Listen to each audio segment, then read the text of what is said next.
This was supposed to be a nice fire chat, Mr. President. Yes, good. I got set up. No, I did, though. You made the job for the moderator really easy. Thank you, Mr. President, for your speech. I do have a few follow-up questions, if it's okay. Sure. I don't think I should start with Greenland, maybe. I'll start with the economy. The U.S. economy is doing really, really well. But how to sustain this growth moving forward? Because there's always a recession looming around the corner. Well, you know, the one thing about economies and recessions is sometimes you get hit unexpectedly and there's nothing you can do about it. All brilliant people, but there's nothing. One example was COVID. We had an economy going at levels like nobody had ever seen my first 2.5, 3 years. And then I heard the word pandemic, not COVID. They came up with that name over a period of time. We won't get into that. But I heard the word pandemic. And I had a poll come out that was so strong just prior to that, and I was with the two best pollsters, McLaughlin and Fabrizio, and they said, sir, George Washington and Abraham Lincoln, if they came back and ran as president and vice president, they couldn't beat you. And then what happened is the following day, I was told to stay tuned because there's something really bad happening in China. There are bodies laying all over Wuhan, right around that certain building that we talk about. I always said it came from Wuhan. It did come from Wuhan. And they were body bags. We saw it by satellite. And they said, there are strange things happening in China. And so it began. And we ended up with the COVID, and the whole world suffered. We did a phenomenal job. I don't think we got the credit we deserved. We did something that Operation Warp Speed, which some people say was one of the greatest military feats ever. We did a great job. Used our military, used a lot of people. But sometimes you get hit with things, nothing you can do. You get hit with things like that unexpectedly. And we got through it. And when I left, the stock market was higher than it was previous to the COVID coming up. And I called it a great achievement. But things happen. Bad things happen. The things that we can stop are wars, if we're smart. That we can stop. Those are a matter of being intelligent and having intelligent people on the other side. Because wars are the worst of all. Wars are worse than anything. But we can stop wars because that's sort of up to us. But things like dust flying in the air, wherever COVID comes from or whatever comes, sometimes you have to be a little bit lucky. But we are poised to have an economy like no other, not only in this country, but anywhere. And you know, when you hear the kind of numbers that I can tell you that Scott Bessent was with me the other day, and he's looking at numbers. He said, I can't. And that's all he's done his whole life, pretty much your whole life. Scott, you weren't going to be a football player, I don't think. Scott was not that great at football, but he was always good at numbers, right? And he was looking at numbers. He said, I've never seen anything like this. We're poised to do things that no other country has ever done. And, you know, luck, I hate to say it, but we need a little luck. We don't want to get hit by something that nobody could have thought. Whoever thought we were going to hit by a pandemic? You know, when I heard the word pandemic, I said, oh, that's an ancient problem. World War I, they lost 100 million people. It actually ended World War I. A lot of people don't know. The Spanish flu in World War I ended the war because all the soldiers were sick. The soldiers were so sick on both sides, and that war was raging, and they were all dying from the Spanish flu. They were sick as dogs. They couldn't fight. So, you know, you don't know how that would have turned out. But so we do, I mean, subject to that, and I always have to put a caveat in for it, but we're poised to have the greatest growth of any large country, I think any country that there's been. When you look at what's happening in the United States, it's really amazing. Thank you.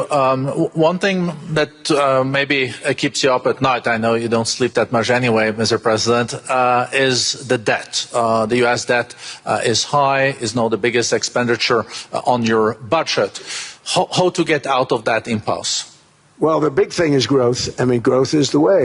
If we grow like this, we go from having at $37 trillion, we go from having high debt to low debt. But we also are cutting expenses, you know, the old-fashioned way. We have extraordinary growth. I think we're going to be growing our way out. I think we're going to be paying off debt. We're taking in tremendous money from tariffs fairly. And again, I'm using them judiciously. Switzerland's a case study. I could have gotten much more. I could have asked for much more. But we're using them judiciously. But I think growth, most importantly, and then cutting costs. Now, if you take a look at Minnesota, $19 billion in fraud and other things. People going to airports, they came into the country, they don't have 10 cents, and they're leaving with hundreds of thousands of cash in their bags. When we get to that, and our DOJ, Pam, and Todd, and all the people that work over there, and all of the people that work in here, I can tell you, Scott Bessent is working on that. It's a priority, right? You have your whole team. We're in there looking for where this money is coming from, how much it is. It could be more than $19 billion. Can you believe that? That's just one state. If we were able to cut out 50% of the fraud, 50%, and we should be able to do better than that, we would have a balanced budget without having to talk about even growth. So we have a lot of options, but we're working very hard on that. That's a big deal. It's not just the protests, the fake protests done by agitators and, professional insurrectionists. That's what they are. They're professional troublemakers. But we are looking very strong at the money, too, in Minnesota and other places. I think, Mr. President, also the $500 billion invested in artificial intelligence and the frontier technologies last year also were driving growth exponentially in the U.S. Well, AI has been a big factor. AI is massive. I mean, Mark Zuckerberg showed me a plant where he put it over a map of Manhattan, and it was basically the size of Manhattan. This is not, I said, you got to be kidding. It's a plant that was miles long, miles wide, very high. I don't think it was as high like the Empire State Building, but it was high. And it literally covered most of the island of Manhattan.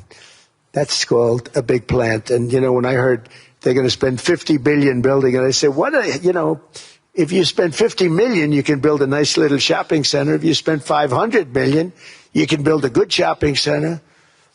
But how do you spend $50 billion? When I looked at this thing, I said, you think you'll be able to do it for that? It's amazing when, some of the plants that I see, and I see them all. And again, so big as we're letting them build their own electric generation. This way we have no problem, and otherwise they'd be complaining. There'd be nobody able to be, we have an old grid system. And not only that, they're going to sell at a very cheap price the excess electricity that they create back into our grid. So that'll solve some problems for certain states that don't have enough electricity. We also know that on the AI there is fierce competition between the U.S. as the largest economy in the world, 27% of the global GDP and 5% of the global population, not doing that badly, and China.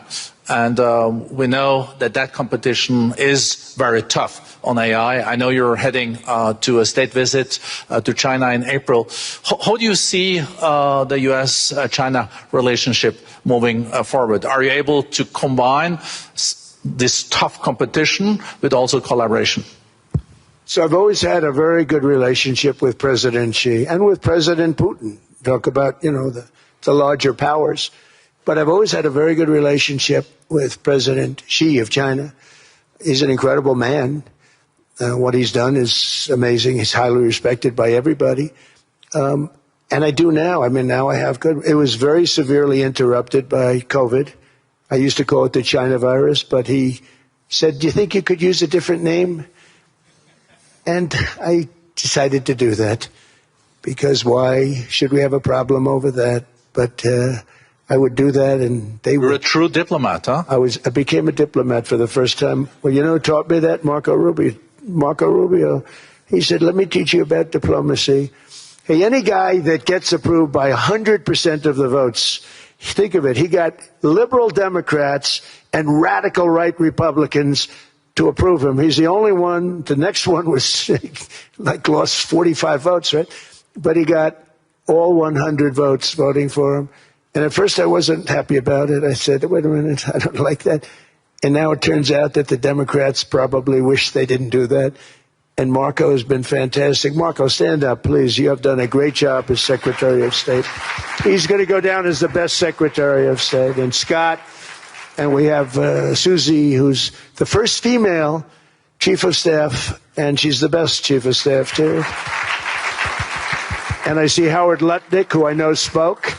And Howard's fantastic. Some of the deals we're doing are great. And I want to pay particular attention because we have Chris. And Chris, you got up and spoke, I think. He's the #1 oil man in the world, because I was going to put Doug Burgum, who's fantastic. I don't know if Doug's here. Is Doug here? Doug Burgum is fantastic. He said, sir, there's one man better than me. And he introduced me to Chris. And he turns out to be. So we're drilling more oil and gas now than we ever have, by almost double. Is that right, Chris? And on top of it, we got a lot coming out of Venezuela. So anyway, so we're doing great. The country is just doing great. We have great people. Thank you. And I see other people. We have Steve Witkoff. We have Jared. I got so many people. I'm in trouble because when I go back, they're going to be people with long faces. Sir, you didn't introduce me. I got so many people. And we have a lot of the greatest people anywhere in the world. I know them all. So I won't continue because we'd be here all day. Thank you, Mr. President. We also know that you're a deal maker, and then maybe coming back to Greenland and Ukraine. What kind of deal in the end do you see between the U.S. And Denmark? Because, I guess you see it now as a negotiation going on, or? Well, it's costing Denmark hundreds of millions a year to run it. And Denmark's a small country and wonderful people. But, it's very expensive. It's a very big piece of ice. And it's very important. I mean, I don't want to repeat the speech, but it's very important that we use that for national and international security. That can create a power that will make it impossible for the bad guys to do anything against the perceived good ones. And it's a great block for Europe, just like, Denmark was supposed to spend hundreds of millions of dollars. They didn't spend the money. They didn't spend anything, almost. And we'll see what happens. I just say this. NATO has treated the United States of America very unfairly. We never asked for anything. We never got anything. We actually took care of the needs of NATO for years and years, which I felt was always unfair. So I got NATO to pay because they're rich countries. But I think it's time that NATO step up. We're helping them with Ukraine. Without us, I think Putin would have gone all the way. I think we have it. I think there could have been a World War III, if you want to know the truth. If Kamala was elected, or Joe, any one of those, those thinkers, I think you could have ended up in World War III. And I will say Steve Witkoff has been dealing incredibly with, but we're not going to have World War III. We want to get it stopped, but we're not going to have World War III. I think if I wasn't elected, I think that could have evolved into World War III. It was a very, very bad situation, and it still is, but it's not that kind of bad. It's bad because so many young people are being killed. How close do you think there is on an agreement on Ukraine? I had the pleasure of speaking with Steve Witkoff and Jared Kushner yesterday. I know they're working hard on it. I know that they're also traveling now. Do you see this very close or still? Well, I hate to say it. I thought that was going to be so. I settled 8 wars plus. And I thought that was going to be one of my easier ones. Not the easiest. Some I settled in a matter of hours because I'm good at that stuff. The United Nations should be doing this. I shouldn't be doing it, but it doesn't matter. It's got to get done, saving a lot of lives. We're saving millions of lives. With Ukraine, Russia, there's tremendous hatred between President Zelensky and President Putin. That's not good. That's not good for settlements. We know from dealing. There's abnormal hatred. With that being said, I think Russia wants to make a deal. I think Ukraine wants to make a deal. And we're going to try getting a deal done. I think I can say that we're reasonably close. But what happens is oftentimes we'll have a deal with Russia. Russia's set, and President Zelensky will not do it. You saw that when he was in the Oval Office. I was not happy. And then we'll have President Zelensky who wants to make a deal, and Putin doesn't want to make the deal. It's a very difficult balance. and it's big time, and it is, you know, to use a word, it's a bloodbath. It's horrible what's happening. It's a drone war. The drones are killing, you know, thousands of people a week, thousands. We have to get it stopped. So I believe they're at a point now. I'm going to meet with President Zelensky later today. I believe they're at a point now where they can come together and get a deal done. And if they don't, they're stupid. That goes for both of them. And I know they're not stupid. But if they don't get this done, they are stupid. So I don't want to insult anyone, but you got to get this deal done. Too many people are dying. It's not worth it. President Sisi is sitting on the first row here. He spoke earlier today and also complimented you on the Gaza deal. I think there will be a signing tomorrow. Of course, there are different views on this, but how important do you think this signing is on the board of peace? And do you think this is going to sustain? Do you think we now will see Gaza reconstructed and the billions of US dollars invested? I do. I mean, I think we have peace in the Middle East. There are some little situations like Hamas, and Hamas has agreed to give up their weapons. Now, you know, they were born with a weapon in their hand, so it's not easy to do. When they were born with a rifle in their hand. It's not an easy thing for them, but that's what they agreed to. They've got to do it. And we're going to know, Jared, over the next 2 or 3 days, certainly over the next 3 weeks, whether or not they're going to do it. If they don't do it, they'll be blown away very quickly. They'll be blown away. You know, we have 59 countries that are part of that whole peace deal. And some of those countries aren't even they're near the Middle East, but they're not in the Middle East traditionally. And they want to come in and take out Hamas. They want to come in. They want to do whatever they can. There's a problem with Hezbollah in Lebanon, and we'll see what happens there. But that's a problem. But there are these little flames, but there's peace in the Middle East. Now, had we not gone in and knocked out with those big, beautiful, we just ordered 25 brand new ones, the latest and the greatest, the B-2 bomber. Think of them, they went in there at 2 o'clock in the morning with no moon, no light, no nothing, and every single one of those massive bombs hit its target, 100,000-pound bombs hit its target, every one of them. And then on top of it, from a submarine 300 miles away, we hit the sites with tomahawks, which is an unbelievable weapon. So, you know, we did our job. If we didn't do that, you would have never had peace in the Middle East. And the countries like Saudi Arabia, UAE, and Qatar could never have, and others could never have signed anything because you would have had this dark cloud, and the dark cloud was Iran with nuclear. Iran would, if we didn't take them out, they would have had a nuclear weapon within 2 months. They were very close to having the nuclear weapon, and we hit them hard. And it was a total obliteration. If they may try again, but they're going to have to try from a different area because that area was obliterated. Incredible thing we did. And because we did that, we were able to make peace. If we didn't do that, I would say, Jared and Steve, if we didn't do that, there was no chance of making peace because the countries I just named and other countries could have never signed off. They were afraid. They were afraid. We had a bully. The bully was Iran, the bully of the Middle East. They used to call it for years. They were the bully of the Middle East. They're not the bully of the Middle East anymore. Mr. President, I know you even had to change a plane last night, so I guess you didn't have much sleep, but I think but your energy is still there. I know you have several bilateral meetings. I know you're also hosting a reception. So thank you so much for coming back to Davos. Thank you so much. It's highly appreciated. Well, thank you very much. Thank you, everybody, very much. Thank you. Thank you.